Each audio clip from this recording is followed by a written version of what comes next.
Okay, you all good? Let's do it. Hello and welcome to the B2C Lead Generation Podcast.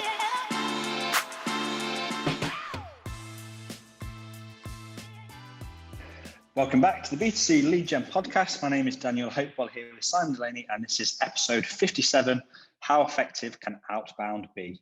And that's a fairly broad, overarching title. We'll be diving into various areas of this subject, and helping us today, we have Marianne Withers, who is the CEO of the Verity Centre. Welcome to the show, Marianne. How are you doing today? I'm great, thank you. And very nice to be on here. Thank you for joining us. So yeah, it's a third attempt at trying to secure it, because we all have various things going on. So I'm very pleased we managed to get you, and it's like a nice day. Where are you based? Haven't. So where's that? Sorry.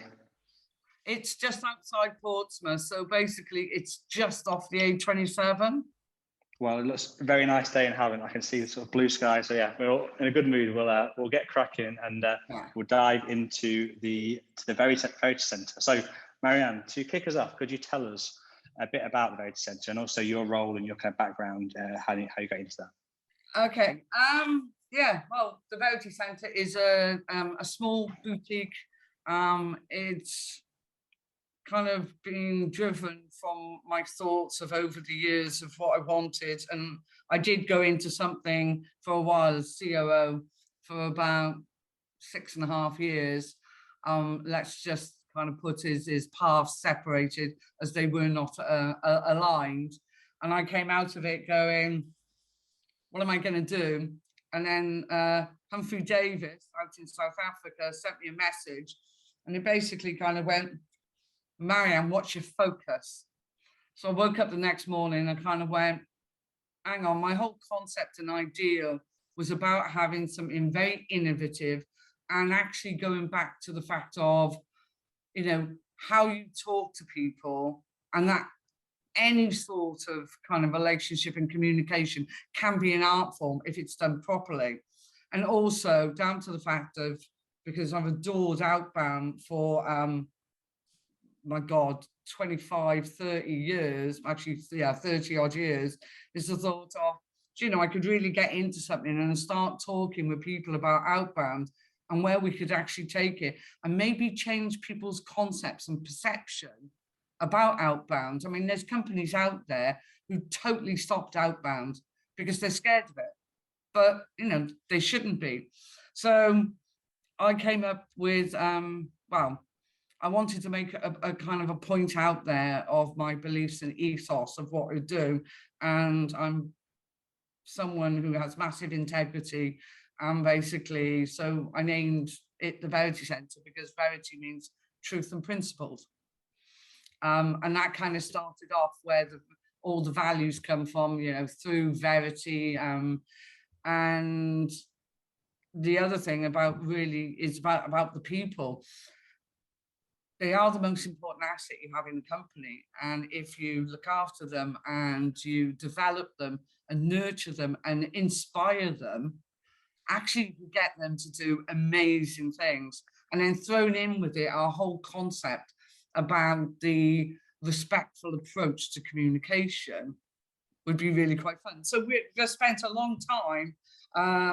I spent the first kind of 5-6 months developing the brand and really getting that out there to get people to start talking, and then got certain management staff in to write all the processes. So our processes were in line with like the big BPOs, because we could say, we're not interested in fighting against you and competing against on size, but what we want to say to people is your relationship with us will be a true partnership.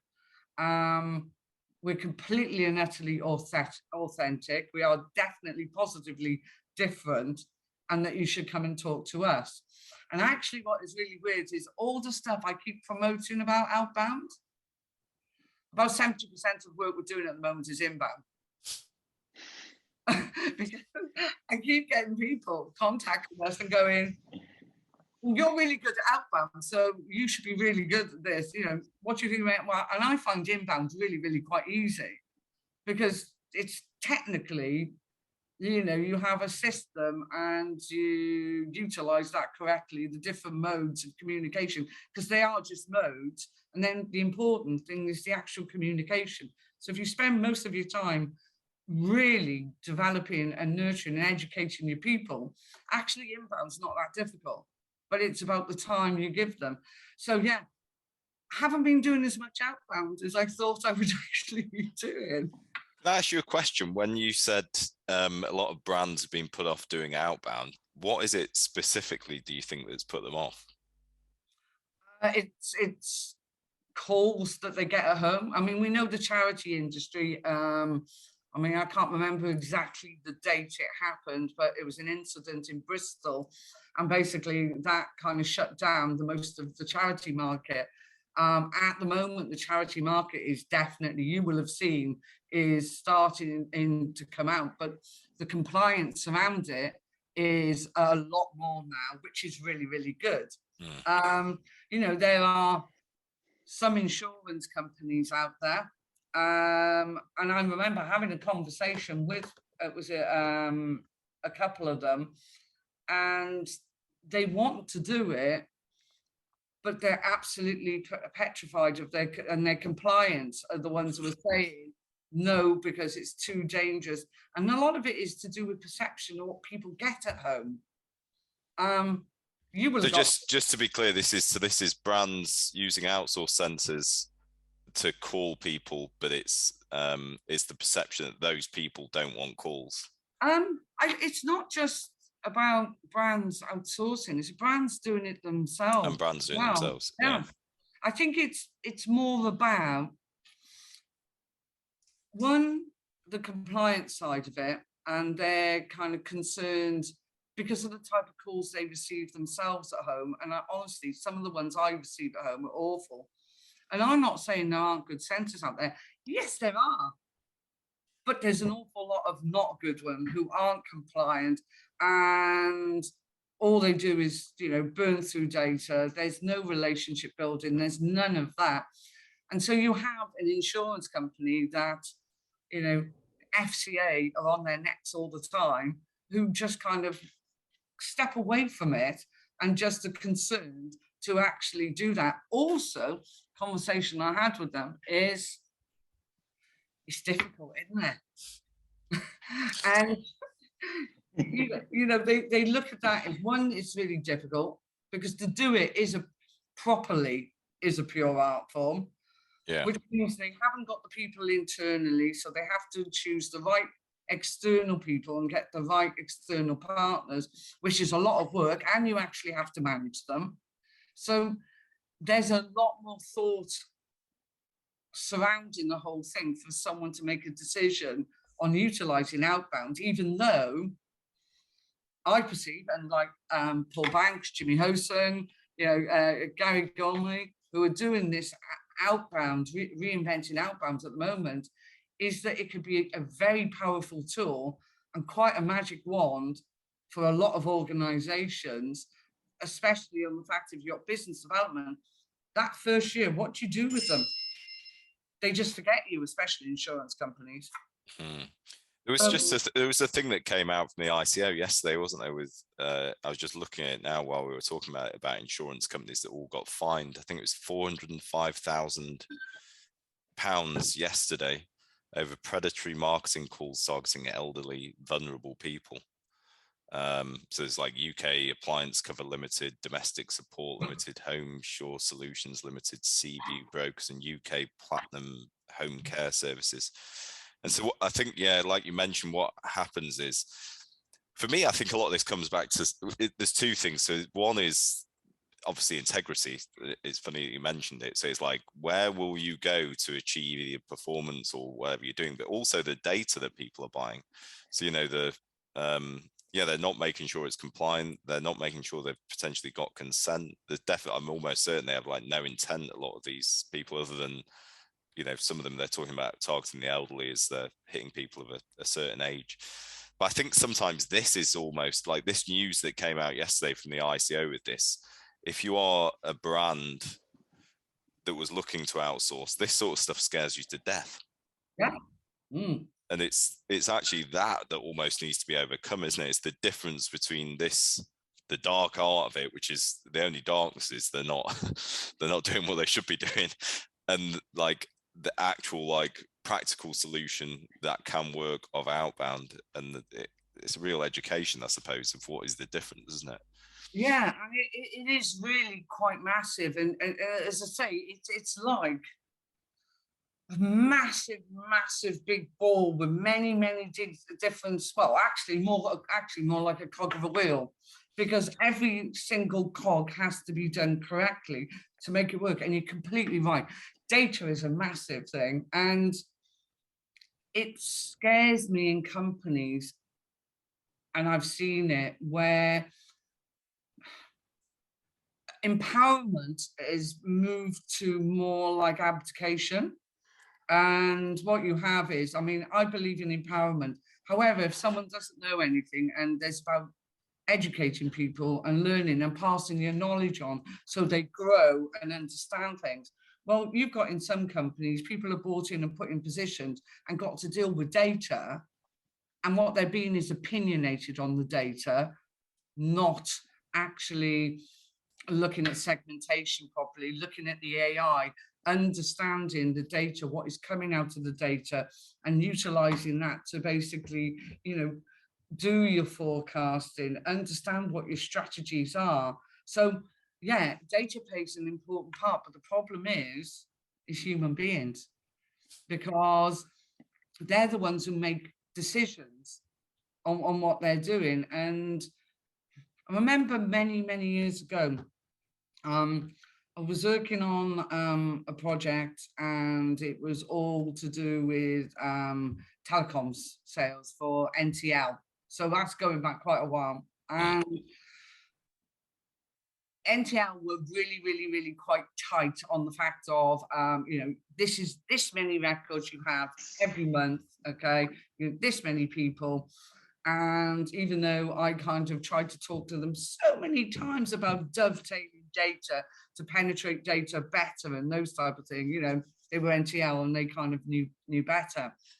And the data was extremely tough. And the guys in the team, the project manager said, we've had, there was about 45 in the team, said we've had, some people leave because we keep telling them the data is fine. But, they're having a hideous time and they're not hitting targets, and they're really kind of being really quite bullshit now that the data's crap. So I said, right, let's have a meeting with all of them. I went, right, all sitting in a round circle, so there's no hierarchy, all split yourself out. And what we're going to do is have a good chat. And one of the guys went, all right, open, what's the matter? One of the agents went, oh, the data's really crap. Well, use much worse profanities than that. And I went, the data's very tough. I said, there are all different demographics. I said, there isn't good data and there's not bad data. I said, there's different demographic data according to the different projects that you're doing and what you're trying to sell. And some stuff will be, more tough than others.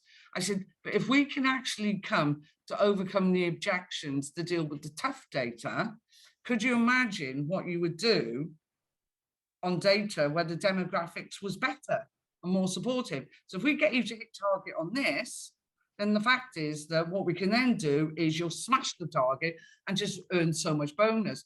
So what I worked on was them influencing their mindset to actually change their understanding of data, and that you will have different datas. And then also took data sets and started to blend the data, so the data was mixed, so the demographics were all over. And what I found was, in doing that, is that actually increased the percentage conversion on the tougher data, because it was mixed in with the kind of the softer, better demographics. And so people were more motivated because they didn't have patches of hard data. So there's so many different things you could do. I mean, you know more about the utility market. Have proper data pyramids of the different types of data set. Get your teeth cut on some tough data. It's a good thing to do. And then you have all your different elements of your data pyramid to get at the top, your digital leads, the really good ones, because those ones you should be converting really high percentages. Not that you hear some companies, and you will have heard this, where people go, oh yeah, those digital leads, they're rubbish. And you kind of go, well, they're not. One, have you looked at the strategy of how to contact them correctly? And being able to make sure there is a proper treatment and strategy to be able to enable to contact. Why do you believe that suddenly, because someone gives you a digital lead, that you're going to get it, that you're going to ring it, they're going to answer immediately, and then they're going to go, oh yeah, I'll have that. That's order taking. Yeah, I think it might be important to explain as well to anyone listening that if you operate a outsourced call center, and they do it as well if it's internal, but they get more of a choice, the importance of creating this blend, because and then a lot of that comes back to like agents, idle time, the standard the agents are at, training agents, the amount of data that you can actually get. So you'll see, we obviously talk all the time about lead generation and intent and consent and how important it is. But we're also very aware that if you're operating an outsourced sales center, it's almost impossible to sort of get that volume and be able to keep the sort of number of agents and training agents as well. So sometimes I wonder if like it's to do with numbers as well. You know, like I know some call centers have like 1,000 people working for them, and there's just there's no way they could get the amount of like high quality data they could ever need. You know, but I think that, and this is completely my opinion, is it's good to have an alternative opinion. Yeah, let them get on with that, because the fact is that I remember having a discussion with someone who kind of went, oh my God, we could have 350 seats of energy sales and it's absolutely amazing and it'd be absolutely brilliant. And I'm sitting there banging my head on the table. And mainly because my brain wants to work and do innovative stuff, and especially with outbound. And my concept and mindset was straight away, I will look at a utility campaign if I can do it exactly how I want it, which is start with about 6 people. That's it. And actually get those really working with the right blend, have your data pyramid exactly how you want it, and to be able to get them to converting at a high level. Do I ever want 1,000 seats of energy sales? Absolutely no. Would I have in the corner about 20 seats of energy sales? Yeah, I might do, but doing it how I exactly want it. And actually that would be pumping out exactly what I want, because you can manage it tightly, you can manage the data, you can be constantly analyzing the data. And the thing is, you end up putting so much a higher output through those 20. I remember, do you remember the listening company? Yeah. Right. So the listening company, in 2002, I became the site director of Portsmouth site. Before that, I was the British Gas client. And so I managed 5 B2C agencies out in the market, and I was looking to bring them down to 2. I'd also renegotiated all the pricing with them, which they hated, because initially it was £25 a sale. So if they got a dual fuel, they got 50. So I changed it to £25 for one and £35 for the 2. So I'm renegotiating the devil woman. Yeah, I was the devil woman. I always remember, because I walked onto the listening company site. I told everyone, don't tell Neville and Adrian that I'm coming. Just say the new outsourced channel manager is coming to visit on that day. And I walked through the door, and Adrian just looked at me and went, oh shit. And I went, oh, that's a really nice welcome. Thanks a lot. And he went, yeah, but you know what you're talking about. I went, yeah, I know. I said, if you don't do what you need to do, I said, I'm going from 5 to 3. So you need to be in the top 3 if you're staying there. And so that was in July. And I also, because Adrian said to me, can you come and take over Portsmouth site? And I said, don't talk to me. I said, because you can't do that, because I'm looking to sack 2 agencies. So you can't. He said, when you're making a decision, I said the 13th of November, 14th of November, I got a call saying to me, can you come and take over running the site? And they had, I mean, what they were putting through, all the sales were there. However, what I found out when I went to the site was they had 150 people doing it. So there was just a little bit of, with their reports, and kind of went, right, okay. They were in, the site was in like 37% loss, gross margin loss. And 150, I sacked 75 people, and we hit more sales with the 75 people that I had left than all of the 50, because we took them. And to be honest, the majority of people that I got rid of, I gave them a chance, and I said to them, you stop selling on 28-day cancellation. I said, you give them one chance if you're caught doing it. If you do it again, then you're gone. So we got rid of about 75 during that. And then the rest of them basically took into rooms, re-educated them completely, structured selling, psychology of selling, and then just solid side-by-side coaching from the managers. And in the initial thing, I put a confirmation at the end of the call for the manager to take over and confirm that the sale was real. And yeah, we turned it from minus 37% to plus 35% gross margin. Wow. So just to clarify that, were they losing money profitably, or is this to do with, how were they getting paid? Were they just getting on the sales per hour, or Yeah. And what they, one of the things that I had put in as well, there was an irony in all of this, isn't it? Because I wrote the service levels and the negotiation of the prices, and then I had to go and actually do my own service levels. So I had to show them it could be done. You had to mark your own homework. Yeah. But it's anyone who is asking you to do risk, I mean, it's a very dangerous road to go down to do risk these days. Doing risk for someone like British Gas, they were quite solid. They also paid for all the data. So you weren't in any position that just kept adding costs onto you. And also, I'd been part of the whole kind of the data forum with the marketing, actually looking at where they did the data, and British Gas were really good at that. So, it is a difficulty, but everyone, like magpies see like kind of glossy things or shiny things and want to go and steal it. Like, you get in contact centers where people look at the fact of, not that it's risk, but they go, I can have like 1,000 seats, and on my calculator I go 1,000 by 0.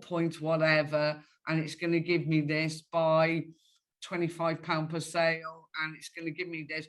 Oh, look, I'm going to earn all of that money. But the reality is, it doesn't work like that. Yeah. No. And the fact is that your turnover of staff is absolutely massive. So you have to take in your recruitment costs, your training costs. So that's why actually you'll find that agencies that do it smaller and kind of just build it to a certain size and stick to a certain size and really understand the nuances of what they're doing, will be the people who are making money out of it. Well, I think so it's kind of well known that like a lead generator, for example, might have a ceiling of volume that they can hit. And once they sort of go beyond that, in certain channels, the quality starts suffering because you have to start either cutting corners or doing something else, or removing things, or maybe not qualifying leads, or expanding the audience. So you're removing some of the potential restrictions in. And I think sensors are exactly the same with the volume of agents they can possibly get to before they actually start to see like decreasing returns on like every new agent they add. And I've always wondered what it is. Because because I think what you can do is open 2 sites, and like you say, you could have like 25 people that had 2 completely separate like line management going down, but you could never put them together and expect the same performance. It's interesting, like you said, it seems to all come down to like the human, the person. And it's a bit like being in a classroom, you know, like when you've got one teacher with 40 kids, they're not going to learn as well if you've got one teacher with like 10 kids. It's like it's a very like, that's the analogy I always think of. It's like classroom sizes with ages. It is really, and I know I agree with you completely, because I always used to say, and I used to, you know, talk to people like Neville Upton of the listing company, and it would be like, I used to say that really, if you want to run a site, never go above 500-600, because once you start going above that in a place, that it actually starts to, as I say, you would diminish the actual level of people of capability and skill that you would want to bring in. So, you know, you have some of these centres that have 2,500 people based on the site. Now, actually having 500 in, let's say, Portsmouth, and 500 in Southampton and 500 in Bournemouth, is the fact that you then actually keep the capability and skill higher, but also, you know, it's within a kind of a certain distance that you can still keep together. And to be honest, with all of these, with Zoom and Teams and all of that, things have changed quite drastically. You know, I did a project with an outsourcer in Stockton-on-Tees, and they actually outsourced the work to us because it was outbound and they needed help on it because they're mainly inbound. And we just talk back and forth every day on this and kept very aligned on everything that we were doing. And it was extremely successful. So you can do anything, but I think sometimes it's this, if you listen to some people in the market of the outsourcing arena, it's as though that their life depends on being able to go, I've got this many seats. And I would far prefer to be known, and the Verity Centre to be known of going, oh my God, go speak to them because they're absolutely amazing. You know, one, as a support for the client, they're there. They, you know, they're very innovative in their thoughts, but their people are great and the projects are successful. That's what I want to hear. I don't really give a damn about going, yes, I've got 800 seats. Yeah. Doesn't really matter. I think totally matters is about that you are doing the best work for your client and their customers, or their potential customers, because a potential customer becomes a customer, and then you want them for a long time. I wrote a model for Swiss Re a number of years ago. So it was an insurance model. And so basically doing the, you know, first year you lose money, second year you break even, third year you make profit, 5 years, really, someone's got a policy, you're making really good money off them. 10 years, oh my God, I should have gone into the insurance business because they make so much money, it's ridiculous. So, you know, it's, and actually doing that for someone, you actually then gives you the real insight to educate your people doing sales on the fact of not train them to do a job, educate them in the marketing angle on why the importance of the solid sale that is going to last 5 years and 10 years, because what it actually gives the company. Yeah. So there's a huge amount of take training away and start educating your people in a much more broader sense, so they understand much more of the work they're doing, especially in outbound. Yeah, makes sense. I want to bring the focus back slightly, Marianne, to brands, because we have a lot of brands and lead buyers who listen to this show. And there was something on your website, which I'm just going to look at to read to make sure I got it correct, that says, we are the guardians of your brand image. I saw that, I pulled it out because I thought that's really important, especially it feeds into a lot of the stuff we talk about. And I think, as you say, there's the perception with maybe the bigger call centres that they're not the best advocates of the brand image sometimes. They even can harm it potentially with outbound stuff. What I want to know is how you do that, how you protect the brand image, and for the people listening, how they, they can understand that, like why you think it's so important and that's the case. Well, one, I believe it's extremely important from our brand image and what people perceive of us. So I'm going to definitely protect everyone else's brand image. That is about the type of people that you hire, the education you give, and the values that you instill in people. Because, the people that we're bringing in to our company, I mean, they go through quite a vigorous kind of interview, but it's about to find out not just their capability and skills, but their kind of their ethos and what they want to be and what they want to be part of. You would have read, very much on the website as well, on the page about the people, about how important it is about people being yourself. Well, actually, if you go out to a lot of companies, I mean, a number of them used to do an awful lot of psychometric testing. And actually, the people that are yourself are actually quite creative and don't always fall into that main category in the psychometric testing that you should have working for you. But actually, those are the people that will instill your brand, that really care about it. They are creative. They have soft, they're soft souls. They're different.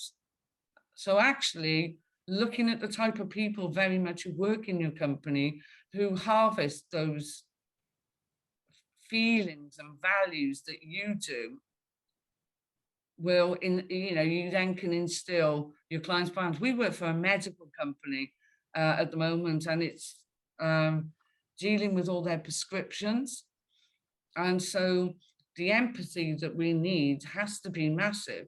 So the quality calls that we do are absolutely huge. And, everyone kind of plays part in it, whether they're compliance quality or whether they're the HR admin person.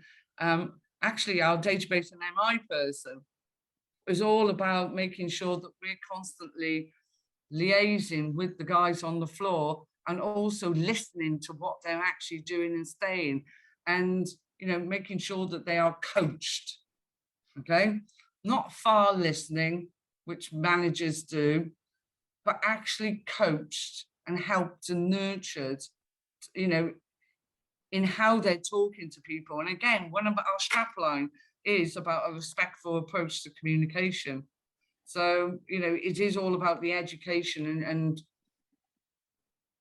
training and educating and developing people to actually understand more about what they're doing, which means that, instead of hiring someone, bringing them in, sticking them in a training room, training them on the fact of there's your script, that's what you need to follow, there's your computer things. So they go out there, they don't really understand or believe in what they're doing. It's just a job. Whereas what we're doing is educating them about the importance of people's brands. That's great. It's this refreshing point to say it, because I think that's like wholly important. I wonder, this is the funny thing with the size of the agency you've got as well. I think that it feeds back into is like, can you actually maintain that if you've got a 50% loss rate of staff every month? If you're having to hire 50% again every month, you give them, or you spend as little on the actual like data or leads to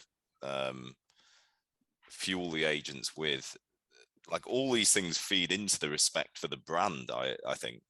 And so can you actually like respect the brand doing any of those things? Everything comes back to how you manage it. And you know, it's how you work with the client. I mean, to be honest, I've turned down about 7 or 8 projects that have been risk outbound because I just will not work risk.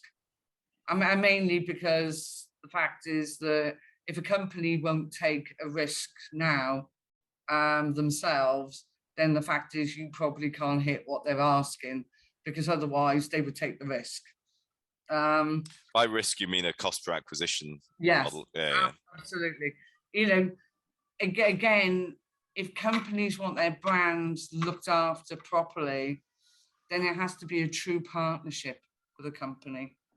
And I think, you know, that is, so I can't say who it is, but a company came to me and they've been following what we're doing. And she just said, I want to do work with you. I love everything that you stand for. And it's wonderful. And we're using an agency at the moment. And they basically, she said, they don't understand our brand. And she said, you know, the guys are trained on the phone. She said, none of them, you go and talk to them, they don't understand. And it was absolutely great. And I couldn't help them because I don't do 24/7, which I felt really rubbish over. And however, I've put them off to someone that I've done work with, and I believe in them, and I know we're a good company who do 24/7, and put them together, which I will do, because, you know, if I can't do something, I'll pass it on. But the lady, she's kept in touch with me, and, you know, truly looking at it again, it's going from those agents. They're not going to understand the brand if the senior management don't understand the brand. So where's the care from the people who run the contact centers? Because I've been in a lot of outsourced contact centers, and a lot of the stuff is very glossy and lovely. Their websites are beautiful. Well, I've also consulted in quite a few.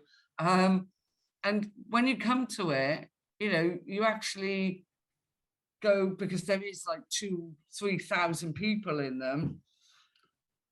The hierarchy are far removed from what's actually going on the floor. They're all busy doing their meetings. But where is the actual kind of operational focus that the client is getting what they want, and the agents on the front line are getting the development, the coaching, but the management by their team managers, their operational managers, where's their knowledge on outbound? Where are they getting it from, and being able to utilize it with these people, and looking at your telephony system, looking at your CRM, looking at the data, looking at how it all works, driving the knowledge of the fact of, okay, let's say outbound sales, utilities again, we've got this data, we've been calling, we look at all the AI out of it, we understand that in Birmingham, and it's because I remember this from something, you know, there's so many different postcodes in Birmingham. 40% of them were really good. 60% of them were really bad. So then it's actually having a look at, like you said, the amount of data, okay, in those areas, how much data of the good area do you have that you can utilize? But also in those other areas, what is the demographics actually hitting? Because those areas, isn't it? So, you know, what age are those people in those areas? What is the kind of, are they working or are they on the dole? You know, again, utilizing all the AI to do it. But who's teaching all that to the operations managers and team managers? And if you talk to them, they'll go, well, that's not us, that's the dialer team's job. But you're the ops. You should know everything. You're the heartbeat of, if you're an outsourcer, if you don't have an operation, you don't have a company, because that's what pays the money. Unless you got loads of bots, then you can make money for nothing in the background. Yeah. But if you're live people doing outbound, then the fact is the operation is the heart of what is going on. So the people managing that should understand all the nuances of the cog to be able to nurture and develop every element that's in that to be successful. Yeah. Maybe I'm just looking at perfection completely. No, I think you're right. But one thing I wondered about is, so you have let's say you've got the dream model. So you have a brand that understands it's a shared risk. So possibly they work on like a hybrid model, let's say. So they give you like an amount per agent plus bonus overrides for performance. It seems to be a way that a lot of people would work. You have very well-trained agents, so a bit more like B2B agents in terms of their understanding of the brand. Their approach is very sort of brand-centric and things. So now it comes to the data that you're going to receive. And this is one area that I've always like struggled with a little bit is, so there's varying degrees of data, right? So let's imagine it's all got consent, so you can legally call it and everything else. Yeah. Okay. There's not going to be any problem with it. So then you have something like list data, which would be a third-party opt-in that you've bought like 100,000 records and given to an agent. You've got some like premium leads where you're expecting like 20% conversion rate. They've done like a multi-form fill, and then you have something in the middle like co-reg, for example, where it's a bit of a softer intent, but they've said yes, I want to call about X. On that list data and potentially the co-reg stuff, so this is effectively almost like a cold call with the list data, right? Yeah. How do you get those like that? How does it sit with the brand calling those individuals? And how do you get it that the brand isn't then going to be associated with like, you're pissing me off, you're annoying me, you're cold calling me, go away? So again, you're going back to education and training. I've always kind of worked on, over the years, I've actually gone in and done I call it guest training, like I'm a guest chef, doing actual proper structured selling and psychology of selling. One of my backgrounds, I actually learnt my sales in newspapers. So I worked for the Thompson Group. And then when I went to work for a Golly Slater, my boss happened to be a lady called Wendy Bailey, who used to work for the Thompson Group, and she went all over America, setting up their telesales all over there, and then over the UK as well. So my background to training was very clearly in a room, and you don't need to do this, but my training was 4 weeks without anything other than being taught how to train. No food, no water. Nothing. Just a little bed in the corner.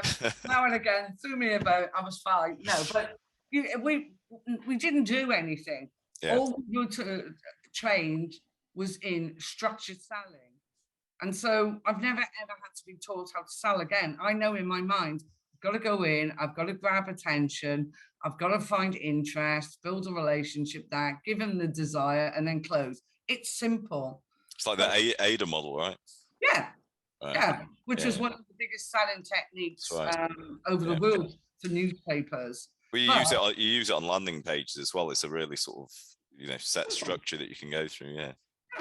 And then you add in the marketing angle and the psychology of selling and starting to have a look at. I mean, when I train people, I make a team sit there, I make them close their eyes. And I will do different tones and different kind of things. And I'd love to be part of that. I digress dreadfully.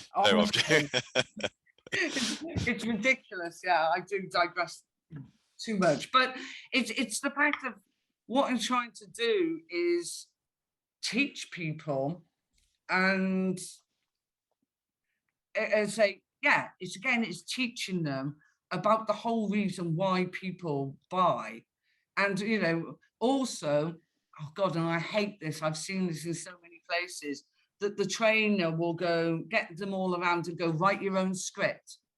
Right, okay. So we're getting people to write a script half the time in a lot of companies that they're not really top salespeople, are they? I mean, top salespeople could just get on the phone and sell. And also top salespeople are paid like 26, 27, 28 grand basic.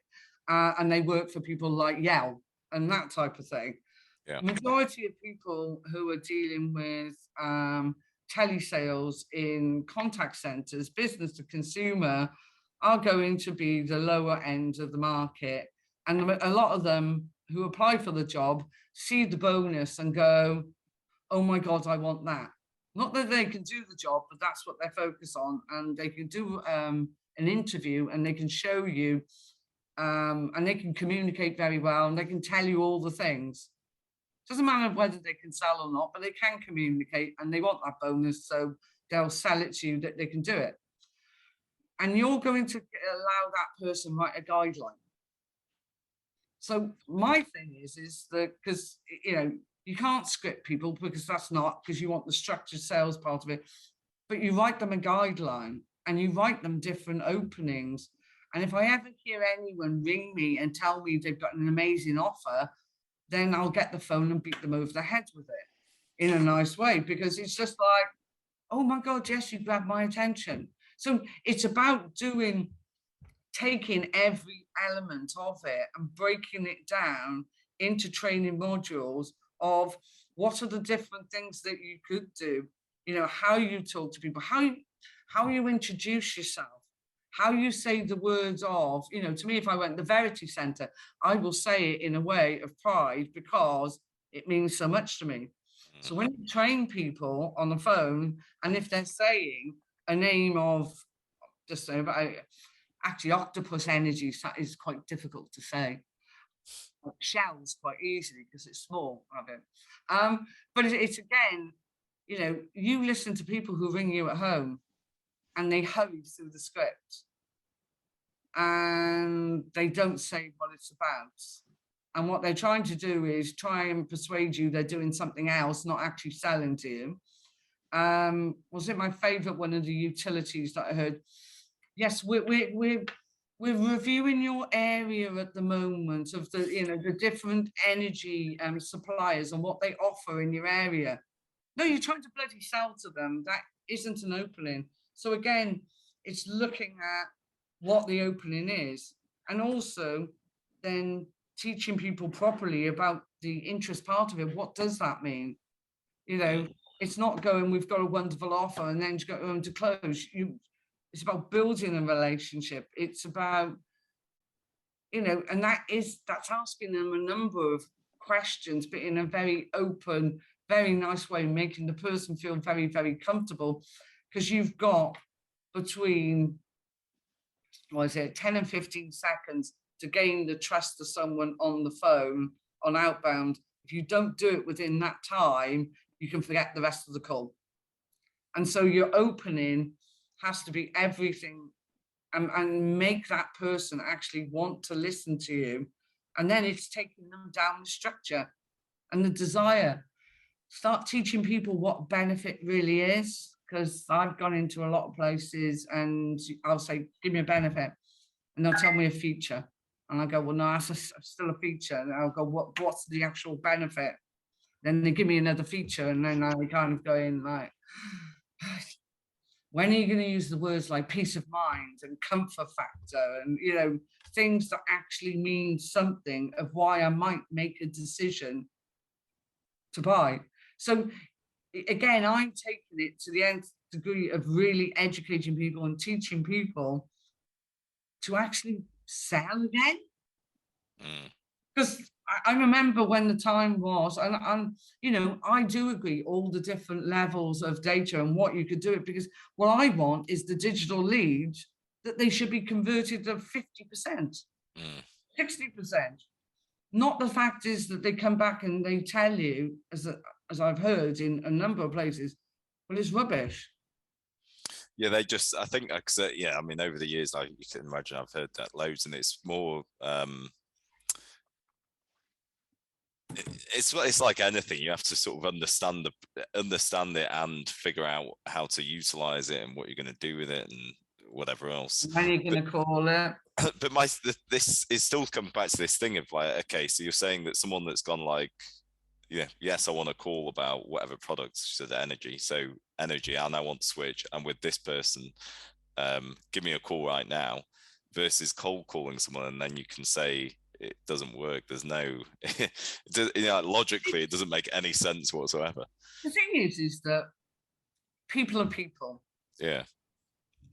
One has decided that they want to look.